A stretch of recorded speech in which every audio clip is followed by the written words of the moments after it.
I guess we'll start at the far end. We've got Ian Edginton. Hello. D'Israeli. Hola. Ian Culbard. Hello. And Rob Williams. Hello. So between you guys, a lot of intermingled work, a lot of back and forth. And so I guess just to start, I'm sorry if I wasn't holding the mic well. I just want to start, I guess, start big to small. Start with the idea of the macro versus the micro. So if we're building worlds and we're populating scenes and we're creating cityscapes and things like that, where does the thinking start for each of you? Do you kind of say, oh, this is a cool general idea to put characters in, or do you start with the characters and build the world around them? I tend to start with the big picture. So it's, as with Kingmaker, it's kind of aliens invade Middle-earth. And then, whoa, ooh, okay. And then I kind of infill it. It's like, okay, what characters would be in there? What would be society, science, and things like that. And the same with Brass Sun. It's like, okay, we have a clockwork solar system. What does that entail? How would people live? How would society be structured? And then I kind of work from the big down to the small. And then that's when the characters kind of come in. Well, okay, that character lives on that world, and it's influenced by these conditions and things. And that's kind of how the story kind of generates. Rob? Are we going one after the other? Go on. Well, no, I think for me, it can go either way. You can either start with the world and the general concept, or you can just start with a character, and then you either build up or build down. There's no kind of like one set pattern way of doing it. I mean, the nice thing is when we've done stuff in, like doing things like Low Life, which Matt and I have done in Dread's world, the world is, they've done the work for you in a lot of a way because the world is there, and it can be anything you want. But when I've done things in the past, which is my own like 10-seconders or whatever, I think it's more from a conceptual point of view, and then that leads you into other areas. I'm not one of these people who maps out the entire world building in that. I probably shouldn't be on this panel then. I'm a bad choice to be on this panel. But yeah, I mean, it's just, at the end of the day, it's all about the story, and it's all about the characters, and it's all about their journey and their arc through the world, rather than the world defining them. If it's just, but then it kind of works both ways as you go. How about in terms of art? Because I think of stuff like Low Life, or I think of Brass Sun, really distinctive settings, really distinctive worlds. Well, there's two situations you can find yourself in. I mean, as Rob said, with Megacity 1, you're going into an existing environment that's already been established. And I was very lucky starting on Low Life because I'd been a childhood Judge Dredd reader. So I'd actually, I got into 2000 AD, I think the year after it started. And I got all the big stuff in Judge Dredd where there's kind of like this period about 2 years into Judge Dredd that goes on for about another 5 years, where they're really kind of establishing the bulk of the stuff that's in the city and what it's like. The fact that you've got the city blocks, the various types of citizens, the way that the world works. And so I was kind of embedded in that fairly well and could just kind of take bits out. It was kind of like having a big shelf full of components. And you could just go, okay, we've got an industrial zone, so you're going to need a few factories there, a few overhead walkways there, a bit of graffiti here. One of the things I quite like doing is getting types of character who were mentioned in early Judge Dredd. So, for example, in low-life street scenes, you'll often see these guys who are called blobs, who are these guys who deliberately removed all traces of their identity, but now they're all old, and so the prosthetics are breaking down, and they're all kind of fat and flabby, and half of them have given up on the kind of individual the kind of clothing they were wearing because they're just senile and everything. So these kind of dropping in things like that, and I don't do it as much as I used to. I really like putting statues of Fergie, the king of the big smelly, and he was the guy who saved the city from Judge Cal, and there were supposed to be statues of him everywhere, so I try and put those in. If you're building from scratch, I think again, as Ian said, big to small is quite a useful thing. I mean, at the moment, I'm drawing a lot of Venusian cities for Scarlet Tracers. So you've got this kind of science fiction Venus, which is habitable, but it's still very hot. And it's a kind of desert type culture. So when I'm drawing street scenes and things, it's like, okay, you know, what do sort of, you know, North African, Moroccan type cities look like? What from that can I reference? Would they have open wells if it was a dry, low water society? What other kind of things would come in? I mean, there's a scene I'm drawing at the moment that's set right on dusk going into night. Or rather, it's a scene, and I've set it there because the lighting will look good. And halfway through, there's like a street full of people. And I thought, oh, have I actually, you know, played a blinder like at a time and thought, no. If it's a really hot environment, people will come out early in the evening like they do in, you know, African and Mediterranean countries. So actually it makes sense that you would still have bustling street markets at dusk in a way that it doesn't in a northern country. So there's all that kind of thing that you kind of have to think about. And occasionally, I'm trying to think of a specific example, but I do know in the past, I've kind of got partway into a scene and suddenly thought, oh shit, I've drawn such a thing in there, and they wouldn't actually have that because of some condition in the world, and I've had to take stuff out again. So I've been caught like that too. I work with, we all work with different writers, they've all got different approaches, but I'd say it starts pretty high concept, and you kind of just build it in there. We had a lot of things like, and your approaches can be different.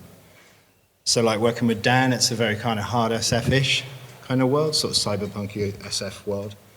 Whereas working with Ian on Brass Sun, it's a very kind of fantasy science fiction. But with Ian's stuff, with the Brass Sun stuff, I've got an Indiana Jones principle of make it up as you go along. Okay. So I just don't plan anything. Nothing's designed. It's literally, you see the very first draft of everything. Because a lot of the scripts are very spontaneous and they're very kind of like, there's tons of, it goes off on imaginative flights of fancy. So I basically don't prep anything. I just draw straight in. And then, and it builds the world as it goes along. So it's kind of like, it's cumulative. So the orrery becomes a structure that's permanent, and they become almost like a relic to the whole design feature of it. And then with Brink, it's a very hard SF kind of location, so I tend to find that you're permanently stuck with something. So a ship designer is going to, in a similar sort of sense, but it hasn't got, and I quite the same sort of make it up as you go along to it, and to that degree. So I tend to over-design on that one, and until I'm super happy with it. Because with his one, I know the planet's probably going to get destroyed, so I don't have to look at it again. Whereas with the other one, I've got to look at it for a long time. Yeah. There was one point when we were writing Blash Sun, and I was really ill. I had gastric flu and viruses, and I was medicated through the eyeballs. And I just don't remember writing it. And he just went, get drugged up and write more weird shit. Because that would take way more Benylin. Because it's really, he started coming out with a whole warehouse full of cufflinks and stuff like that, which, you know, you're not going to see that room again, so I'm just going to make it up from scratch and you'll never see it again. And then, but with Brink, it's much harder because you're kind of locking everything down as you go along. But the design process as well is the other factor. What you draw often goes into the writing. So the very first episode of Brink had ambigrav. And originally in the script, it was a lockdown scene, so the body was lying on the floor, there was no gravity, and I just wrote back and said, wouldn't it be really cool if the blood was like in gravity and it was blobs and stuff? And we created ambigrav, and it became a plot point later on in the series, you see. So you kind of, if you're working collaboratively like that, design-wise, it kind of pays off. So that's an interesting place to go from there. When you're working on these ideas, whether through the writing or through art, what is it like when they have sort of first contact with the other half of the creative process? Are there any ideas that you put out there and then the other is like, well, no, or do they grow, do they shrink? I would say, is one little thing. Working relationship-wise, when you're working collaboratively on something, it always pays to have the concept of having a third possibility. So when you don't agree on something, and the other person doesn't agree on something, that means there's a third option that neither of you have come up with. and that tends to be a more creative. And, you know, I find that, but I don't know. There's not a lot of sort of butting heads, though, is there? Really? Not I mean, really. when we work on Doctor Who, and you know, Yeah. it's kind of, it's always, as far as I'm aware, quite sort of like there's a simpatico kind of nature to it. I think I feel one thing I like about working with both you guys is you feel like you're coming from the same place. You know what I mean in terms of storytelling, you know. Whereas we get the script and we go, who the hell does he think he is? Bastard. Well, I was saying the other day, but just like, as much as we want to sort of foster this kind of air of cooperation between comics, the sad truth is that at every stage of a process, everyone is cursing the other people when they get the, you know, when the artist gets the script because he wants what, and when the inker, you know, the artist cursing the inker, and etc. Yeah. So are you thinking specific? Like when I hear that, I think of that first overhead shot in Ordinary, where that room is just populated with so many things. Was that a cursing moment? Kind of. Actually, something like that isn't too bad because that's just detail, and I actually quite like drawing detail. So that's not so much of a problem. It's more. There are sometimes things. The things that make you curse are not obvious when you see the page. Like one thing that's a real pain is if you've got to do small scale stuff and big scale stuff together. So like actually nothing written by anybody here, but the first comic script I ever worked from, which was just written by a mate of mine who wanted to be a comics writer, and I did it when I was about, I don't know, I'd been in college, so I'd have been about 18 years old. It had this one panel in it where it's a mystery, and a key clue in it was a CD, but there's this one panel in it where somebody holds up the CD and you see the label, but you also see somebody else behind them looking at it, and you also see something else out through the window behind them, which is something that an experienced writer would know not to do. But occasionally you can still actually have things which when you write them seem perfectly sensible, and then when you actually have to draw them, you suddenly realize, ooh, actually that's two actions. And there are rare occasions when I've actually split panels to make things clearer. I think there's a bit in, the last one I can remember is actually in a Stickleback. There's a scene where they're in a warehouse and there's a guy with a demolition robot kind of pounding the warehouse to bits, and I can't remember what they do. They do something to kill him and knock the robot over, and he falls in the river and drowns. And I actually split a panel at the point where the thing falls into the river, and then you see him drowning because it was originally one thing. And it seemed, when you read it, it seemed perfectly sensible. And then when you actually tried to draw it, it was like, no. But generally speaking, stuff that's just like huge accumulations of detail is that kind of, you curse because it's like, oh shit, am I going to get this in the deadline? But that's actually good. There's what I call oh shit pages, where I know that those are the ones that people are going to be talking about. You know, if I do a good job on that, so everybody's going to be talking about it. I think there's maybe like one or two in the current series of Scarlet Traces, the one that I'm working on now, where I just looked and thought, oh Christ, am I going to get that in the deadline? But I also know it's going to be like one of the things that people really remember from that series is that kind of big image. So that's not really a problem. I think the nice thing is when the writer-artist dynamic blurs sometimes. Like with Ordinary, there was so much of Ordinary was a fact because the concept was everyone in the world was affected by a plague that gave them an individual superpower which was specific to their character. So while the main narrative is going on, the background stuff, like which is all Matt, was just like every character in the background has got an individual superpower thing going on, and not traditional. And that was so much of the richness of the book there, you know what I mean? And then also, I think, didn't you suggest, one of my favorite things in it was the guy whose superpower was he could make beer appear from King of Beer, I think. You sent me a sketch or something with a guy going King of Beer, and it's just, that was like one of my favorite scenes in it. This guy, all these scientists trying to find out what his superpower is, and then beer keeps appearing in their hands. And no one can work it out. And then the final panel, it cuts to a wide shot, and everyone in the laboratory have all got beers.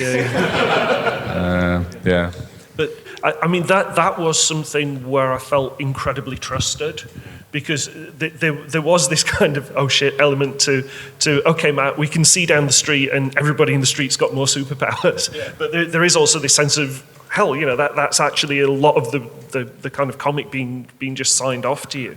And there are kind of running jokes in Ordinary, like one of the things I realized very quickly is you wanted to have some kind of really odd superpowers, but the other thing you could do that was great was just to put really kind of well-known superpowers into, if you put them into really ordinary looking people, it looks bizarre.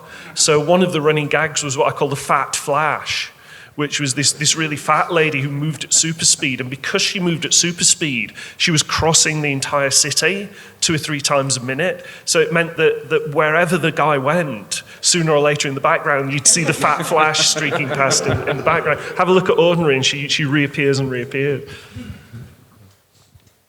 So with stuff like that, when you're working in these big worlds and everything is fresh, how are you realistic about it? At what point do you say, that's a good idea, but it doesn't make it, I don't have the space, it would be too packed? Just change it.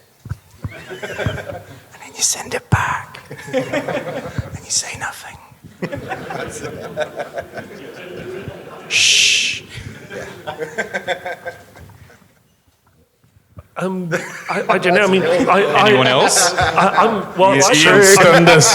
The whispered truths. I'm kind of the opposite in that I basically, I'm kind of like in terms of like world building, I'm like that guy at a party who doesn't know when enough is enough. So I just keep going.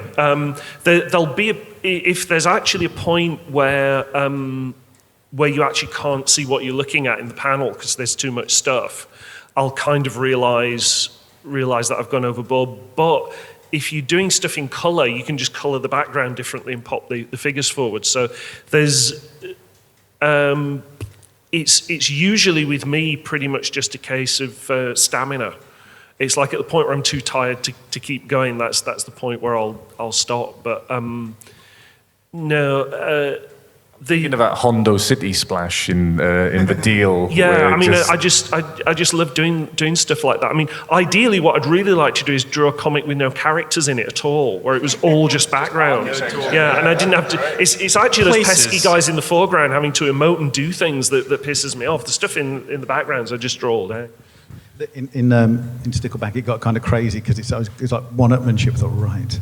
And so in one episode, we have all the kinds of Triffids that have ever appeared. And then there's all the insect races from Doctor Who. There's all the Zarbi, and then there's all the different time machines from the different films as well. And they're just in the background. There's no reference to them at all. They're just part of the Brotherhood of the Book collection. And I put all links in as well to where you can find the visuals. It's like, we'll just slot them all in. And actually, the plant monsters is a prime example of where I have no off switch, because you did about 12, and I'm sitting there drawing them, and I'm thinking, I know more than this. And I'm like looking up old episodes of Star Trek, the fucking animated series on YouTube, to find that plant monster I remember from that one episode I saw when I was 7. You know. How are we on time? Good, I'm going to assume. No one's stopping me. 10:50. So let's talk a little bit about building worlds in terms of 2000 AD versus, my notes say 2000 AD versus the world, but I guess versus other publishers, other places that you all have worked. Is there sort of a difference in the mindset or the approach that you take, or? No. Nay. Let's kill that one. Well, I think if you're pitching something to an American publisher and they'll say, well, we want this in 4 issues or 6 issues, but with 2000 AD, you kind of have the leisure of knowing you could maybe get 1 or 2 series, maybe a bit more, so you can have a bit more shoulder room with the storytelling and with the visuals.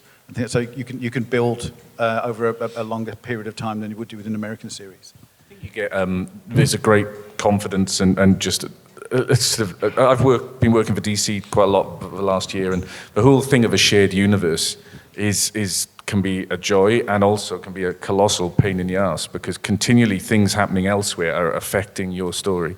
So when we write something for 2000 AD, you're left alone, really. Do you know what I mean? And even if you do something in Dread World and you speak to sort of Matt Smith, and Matt will occasionally, it's very rare, but will kind of go, oh, there's a plan, which means you can't do that. It doesn't happen often. That happens pretty much weekly when you're working for the American publishers.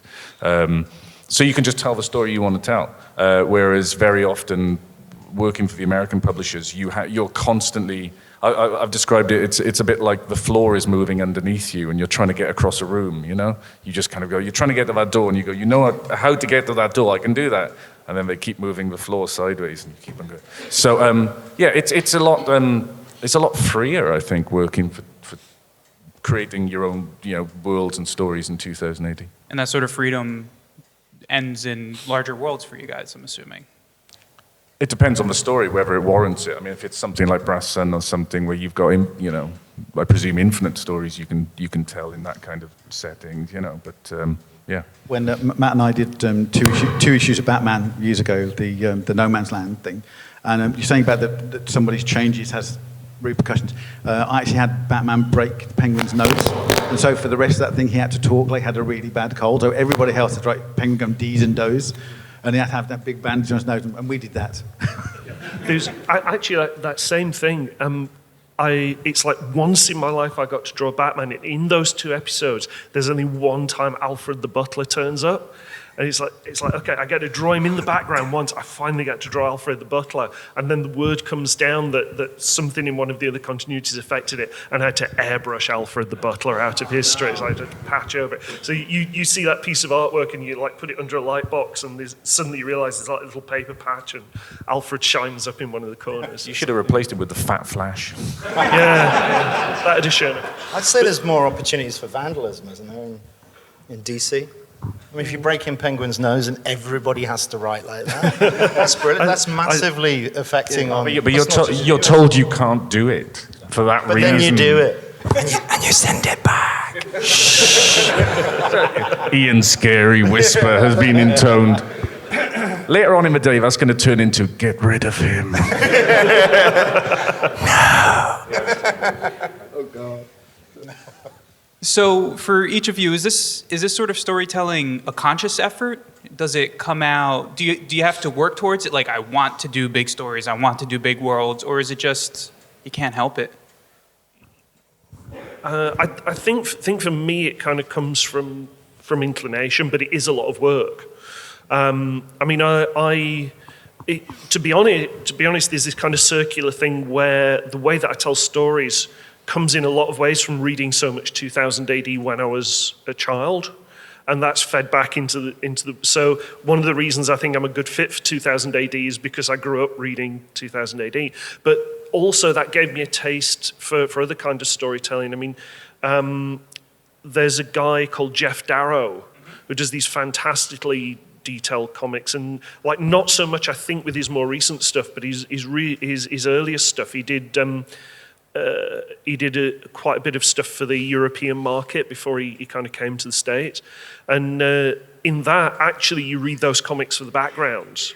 They're just like city scenes full of crowded streets behind the main characters. But the thing is that every character in those crowds is differentiated. And in the next panel, all those guys have moved on a bit, and you can actually follow what's happening to them, and that kind of left an impression. So there's always kind of a bit of that in the way that I work. Although for a weekly schedule, there's no way you can really do that sort of thing, particularly. But I think there's a sort of a chunk of that left. But there's also to actually do it, to actually generate it yourself. You not only need the inclination, but you actually need to build a kind of stamina to kind of keep drawing when the drawing would normally look finished. So I do sometimes wonder actually with my stuff if I would have been better off thinking harder about the actual drawing and less about putting so much stuff into every panel. I think I might be earning a lot more money at DC or Marvel by now if I'd done that. But I'm not sure I would have been as happy. So when I was doing Brink on the first run, I think I was like 3 episodes into it, and I went back and redrew the entire thing from scratch, even though I'd handed in, everything was okay. But I went into hospital at one point, I had an operation, lots of operative medication. Just somebody woke up one day and went, oh, it's got to look like this, and went back to work and redid the whole thing from scratch. Well, basically, kind of over the top of everything I'd done. So all the positioning, like, that's another thing that changes as well, is like your composition actually dictates a lot. That's in the script, what we were saying earlier about what does change. That definitely changes script to some degree, because of staging, because that's not something, the idea of, But anyway, back onto the other thing. Totally from scratch, starting from the beginning to the end. So the look of it, luckily, I was able to do that because of the lead-in time to it being printed. Plus, it only takes you like 2 hours to draw a page, you bastard. No, it doesn't. It doesn't. I'm slower than you. It's just I work way, way, way longer and then condensed time using physics. Basically. It's like, we both live in Nottingham. Occasionally we'll meet up and he goes, oh, I'm slowing down now. I'm only getting like 3 pages a day. No, it's not true. Don't listen. That's a lie. Yes, but it's funny. Ian? Oh, conscious effort. Yes, sometimes it's just like with Rassan, it's the idea that will pop into your head about what would life on a clockwork solar system be like, or Kingmaker, so yeah, it's more spontaneity, I find. Is this working? Yeah. Yes. Okay. Thank you. Yeah. So it's you'll get the kind of the lightning flash of the idea, and then you kind of build up around it. Or sometimes you'll get something and go, actually, no, that's rubbish. That's not going to work. But you just put it in the drawer, and you'll work on something else and go, oh, actually, that will come out, and you'll recycle those characters or that bit of that plot from something you couldn't use, and then that's when it has a use kind of thing. So. I think as long as I've been doing this, and I still don't know how stories come about. There's no process. You can't just go, this is how I do it. Sometimes you have to engineer it, and really it's like putting a Lego set together. And other times you do kind of just have a little flash. But in my experience, that's really rare, that eureka thing of just, that's like once in a blue moon. But it's like, oh, thank God, if it does come. But it doesn't happen very often. So, but then I think it's like, you don't kind of go, oh, sometimes it is as conscious as you going, I want to do a big sci-fi thing, something as broad as that. And then you engineer it within that. But yeah, it can be anything, I mean, I went to see a film this week, and just the fashions in the film made me go, I really want to do a story about that. And then now I've got a story idea. So it just, anything can prompt it. There's another one where you get the writer ask the artist, what do you want to draw? And then you sort of, the way I see it is you kind of set out your parameters. So you just, jumpers for goalposts, we call it. And it's like just saying, right, we're going to play with this set of rules, and that's it. And it's like we were saying at the very beginning, high concept. I don't know, Godzilla meets The Simpsons, and going from there, which is really rubbish. Don't ever do that. But there's, it kind of is that simple, and then you kind of build in the factors of how would that work, and you can get really obsessive about it. We did it on, when Dan and I first started working together, it was on New Dead Audience for Vertigo, and the world of that. There was a 3 or 4 hour telephone conversation when we talked about the biology of the vampires that we were making up for this thing that weren't vampires, and the zombies, and we were talking about the actual biology of it. The fact that there'd be no bodily fluid going through these people, what that meant in terms of society, if you couldn't cry and you couldn't, all these sorts of things. So all these things come from what if, and you go down a trail of complete madness, and eventually come back and write a script. Are parameters important for you guys as well? Do you set parameters? Like for something like Brass Sun, are there orders and rules to it, or do you make it up as you go? We just wing it. That's winging it. Yeah. Okay. Because it works in that way. That's like improv, isn't it? Yeah, I mean, a story will start. I'll have the bones of the story, but as I'm writing it, and then as Ian's drawing it, and he'll put something in it. I really like the look of that. So, and then it'll go off on a tangent, so it may well end differently from the way the outline was. You'll still be in the same place. You'll still get to the plot point you need to at the end of it. But how you got there will have been different, because something he may have drawn may have started off an idea. And I mean, in Kingmaker, Lee said, "Oh, can we have dragons versus spaceships?" And I go, "Well, it's not in the story, but it is now." And he's got dragons versus spaceships. So yeah. Listen, I mean, we're all sort of big kids, because you can be as sophisticated and go, well, it's all, for me, I write, it's about the theme and the arc and everything, and sometimes someone will go, do you want to do dragons versus spaceships? And you go, yes, I want to do dragons versus spaceships. Do we have any questions from the audience? Yeah, you. Hi.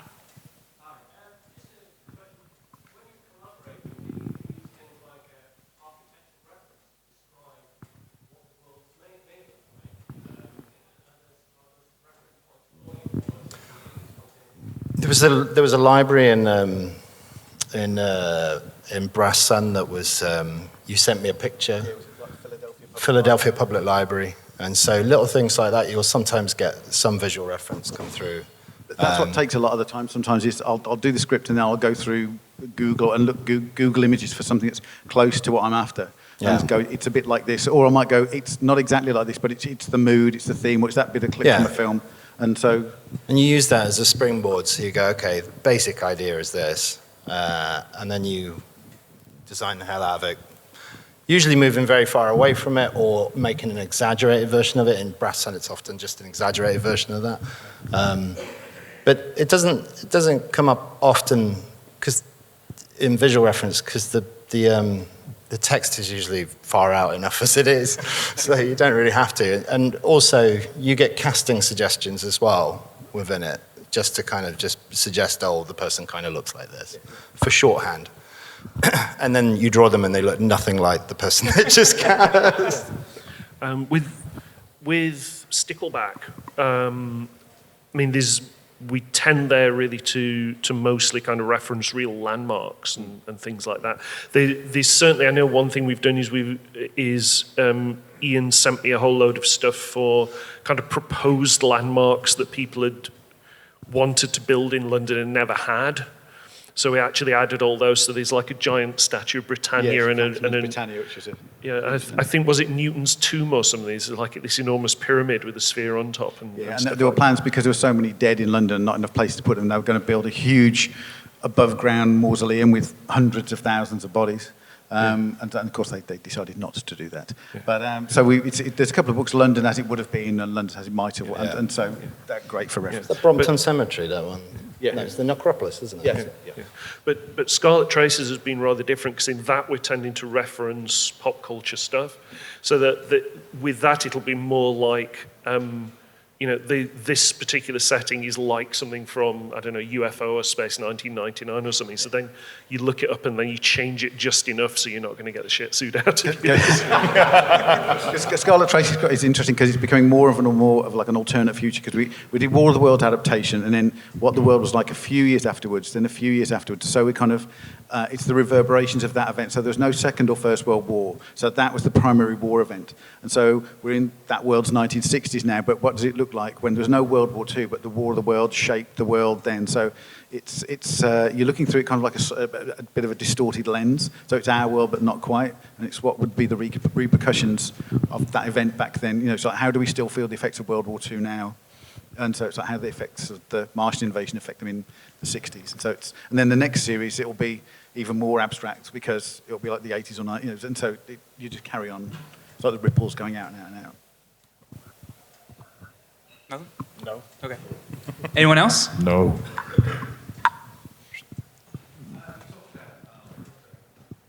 Oh, thank you. Thanks very much. You talked about reference material and all that kind of stuff. And they say there's no such thing as a new idea. It's only the collision between an old memory and a new memory. And there's different ways to allow your old memories and your new memories to freely associate, one of which is to do drugs, the other one is to dream. But there are things that writers and artistic people do to prompt that free association of ideas, to overcome writer's block, for example, like going for a walk, having a shower, having a bath. I'd be interested to know what those techniques are.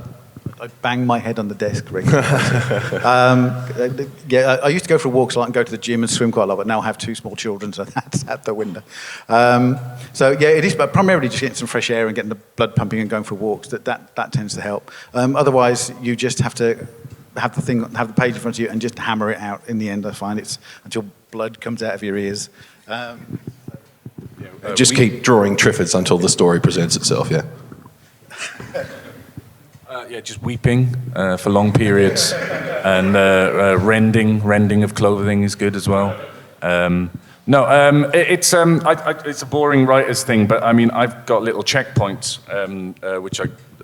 one of which is theme basically, and usually when I'm struggling, it's because I've gone off and I've started sort of just writing without having the theme locked down for me. I have to know what the theme is, because the theme then prompts you, because the end, it's like if you don't know what the ending is, the ending either proves the theme correct or disproves the theme, So I have spinal things which stop me, which would, hopefully stop me, running down the street screaming and hugging strangers on a daily basis.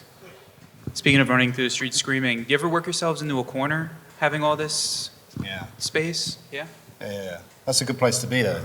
Yeah. Creatively, you want to get in corners all the time, I'd imagine. Because the whole way out, you have to MacGyver your way out of the situation, and that's where the inspiration comes in, because you basically, and when you do, that's a high, basically. Okay. You go around punching the air, thinking how clever you are, and then realizing it probably doesn't matter to anybody but you. But you just sort of go, I can't believe I just came out of that corner. If everybody would champion me when I do it, but they don't. Well, that's the thing, but it was sort of the evil nature of writing. I mean, like a show like Breaking Bad, where you could feel the writer's room would go, right, we're going to put these guys in this appalling situation. And then you just could feel like, right, how do we get them out of it? And that's the challenge. I mean, but there are certain stories, that lends itself to that and certain ones that don't. But yeah, it's that's part of the trick. The story's basically about conflict, so you want to create conflict, kick them in a pit and take the ladder away. Yeah. But what you do is you cheat as well, because when you get stuck, you go, I have no idea how to get them out of this, and then you go back and you go back to the first act and you put something in the first act which allows them to have the trap door to get them out, that makes you look much more intelligent than you actually are as a writer, when actually all it is a really obvious writer's cheat. That's exactly. Yeah. I was stuck on the story at the start and thinking, I know where it's going to go, so I did that Shane Black thing of starting with our hero in the middle of a fight, getting the crap kicked out of him, and then goes, but 2 days before, and then he's walking, and then you start the story, but it kind of, you had to have that fight, but you can't think of the proper beginning to it, so put the fight there, and then go back to a bit Pulp Fiction-y, but it kind of, just putting things down on paper and the process of actually just moving. If you stop and think and you kind of seize up, but just even if you're going to throw that stuff away, you just got to keep on moving and moving and moving, and then something eventually unclogs, and then you go, okay, the drain unclogs, and you hear it gurgle, and you're off, kind of thing. So the lesson is, if you're trapped in a burning building, don't look to a writer to get you out. No, this is good for conflict. Exactly. Yeah, we'd write a good monologue for when you burned to death. That's a nice. These are your last That's words. a nice emotional beat. Oh, you were supposed to save us. Oh shit, sorry. Yeah. Any others? Hi. And then you afterwards. I see you. Have you ever had a situation where you've had an idea for a series and 2000 AD, it's an anthology, really the whole world is open to you, but it was science fictional, it was a good idea, but 2000 AD, it didn't fit. What kind of things don't fit in 2000 AD? I've actually done that. I developed an idea with a guy called Nigel Kitching, who did a series called Ahab for 2000, must be about 10 years ago now. And I'd known him for years. Nigel actually, like at one point, was writing and drawing most of Sonic the Comic for years. He's mostly known for like more cartoony stuff, but he did this thing for 2000. It was like, I've cracked 2000. Let's put something together.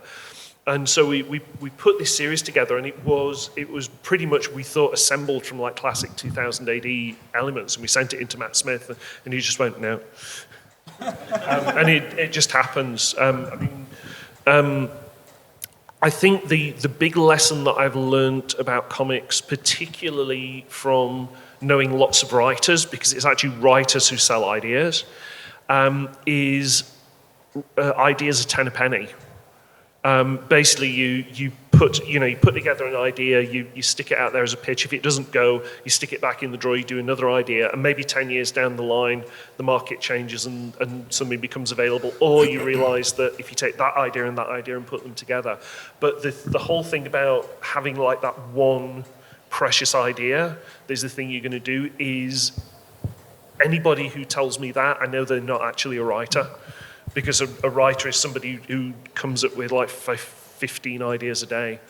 Oh, hell's bells, don't say that. But I mean, you know, it's a component of it is idea generation. This is why I can tell a story, and occasionally I can put together like a little 5-page comic, and people go, "Oh, that's rather jolly." But I'm not a writer, because I actually had a crack at it. I did when Andy Diggle was the editor of 2000 AD. I'd actually written and drawn this comic that I kind of self-published, and I sent him a copy, and he went, "Do me some Future Shocks." And basically doing enough pictures to generate, I think it was 3 Future Shocks I actually did, used up every idea I've ever had. It just kind of round me out, and it just taught me, it's like, yeah, you know, I can put together something that makes sense, but I'm not a writer because I cannot do that. It is the essential skill that I am lacking.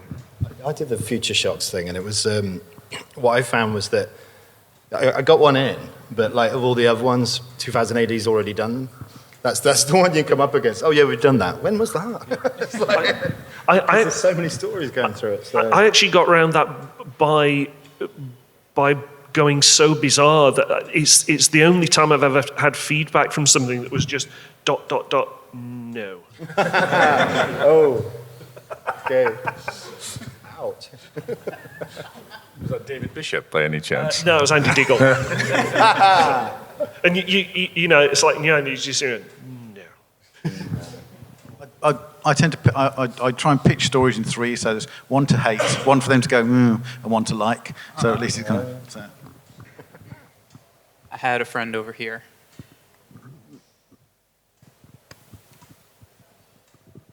Hi there. I was wondering how technology has changed the collaborative process, and I'm kind of thinking in terms of communication technology. I guess, you know, in the old days, you know, it was quite hard to communicate and send ideas backwards and forwards apart from the telephone. Now you can send each other snippets of scripts and images. Does that go on, and has it changed things for good or bad? To a certain extent, I mean, what hasn't changed is how busy you are. Which tends to get in the way of that kind of collaborative process. Like, I mean, if what I always think of is years ago, I interviewed a guy who was a European comic artist, a guy called Enki Bilal. I don't know if you've heard of him. And he basically, I asked him about his working process, and he sort of said, "Oh well, you know, I when I'm coming to the end of a project, I ring up my publisher, and the publisher says, oh, let's go out for a cup of coffee and discuss some ideas, and we sit down and we have a cup of coffee and we have some lunch and we discuss a couple of ideas, and the publisher goes, oh well, I kind of like that one. Try and get me 30 pages in a year, and we'll give you this much as an advance." And it's like, if British comics was like that, I would be doing a lot more collaboration with the writers. But as it is, you kind of get the thing, and Ian's already working on like 2 other scripts for other artists, and I'm thinking, oh God, I've got to get through this. And occasionally there'll just be something where it's like, ooh, have I actually got this right? So maybe I'll send him, just like cut out a panel and email him a copy of that panel to go, have I got that right or completely wrong? And he'll give me feedback on it. But on the whole, it's just literally time limitation. You do, I mean, in theory, you've got all these things now, like if you think of stuff like Slack, or, you know, I think Google had some sort of service as well. In theory, there's all these collaborative things where you should be able to send documents back and forward to each other all the time. But in practice, it's just the sheer volume of work. You know, by the time I'm working on whatever Scarlet Traces that Ian's written for me, Ian will be doing, you know, Kingmaker for Lee or somebody like that. So it's not a case of the writer being able to sit and kind of oversee everything that's being done. You occasionally sort of ask for feedback. I think where it makes a much bigger difference is just things like being able to include web links and Google image searches for reference. So I mean, certainly, like Ian said, his scripts are kind of just peppered with web links. So he doesn't have to, you know, just go, oh, such and such a character looks roughly like this guy from this TV program, and there are links to 3 photos of him, and straight away you've just got exactly what he means without having to think about it or get it wrong. The one difference where technology's made a huge difference as an artist is actually acquiring reference. reference pictures in general. Like when we did Ordinary, all of that is set in real-world locations in New York. So Rob would just say it's in, you know, such and such a borough, or in some cases, it's actually on such a street looking in the direction of X thing. And you can go to Google Street View and find that street and look down it and, you know, draw from that and know you're getting exactly the right thing. In fact, there was actually so much reference available for certain things. You're actually not only at the point of going, okay, I found the west entrance to this particular, I don't know, bus station or something. Can I find a photograph from inside looking out so I can see what's over the road? And that's the point we think, oh, fuck it, I'll just make that up because I would have had to make the whole thing up. And in fact, there's actually a couple of bits that are deliberately wrong in Ordinary. There's a bit where at one point he's getting onto like a tram car thing and he jumps over a turnstile. And I actually found reference for the turnstile things, and they're like 6 feet high and they're whole body ones. So there's no way you can jump over them. So I actually changed them to London Underground type ones where you could hop over them, because otherwise the story just doesn't work. But it's like they do that in a movie as well. You know, that's usually kind of my sort of standard for that kind of thing. But yeah, the acquisition of reference. And when we did that low life with Overdrive, the shark guy, I looked up great white sharks on the internet, and it turns out there are now like sort of danger holidays you can go on where they put you in a shark cage and drop meat in, and sharks come around you, and people photograph these. So there's like 10 billion photos on the internet of sharks going like that. And I realized when you look at enough of them that when you get them from different angles, it's like they've got different expressions. So I literally harvested about 100 shark faces off the internet, categorized them by expression. And then for every panel where the shark guy needed a particular expression, I'd go to the reference thing, pull it out and trace it off, which is why the shark guy looks so good, because every one of them is taken from a real shark. But the kind of weird side effect of that is that the angle that each of those panels is taken from is determined entirely by what angle the shark head is from. So it's like working backwards from reference in the weirdest way ever, but it just worked really well. So I went with it. I just think how mad it would have been if Hergé had had the internet. Yeah, I mean, it's stuff. I mean, have you ever seen that thing where I think it's like the Black Isle? There's certain of the early Tintin books that he redrew. So like there's an early version of the Black Isle where there's a scene with a fire engine, and it's a 1930s fire engine, and then by the time he redrew it, it was like 1958. So he went back and it's got a 1950s fire engine in it instead. It's just bloody hell. Well, that's a good note to leave it on. That's going to do it for us. I want to thank you all for coming, and I want to thank you all for coming. It was really great. Thank you.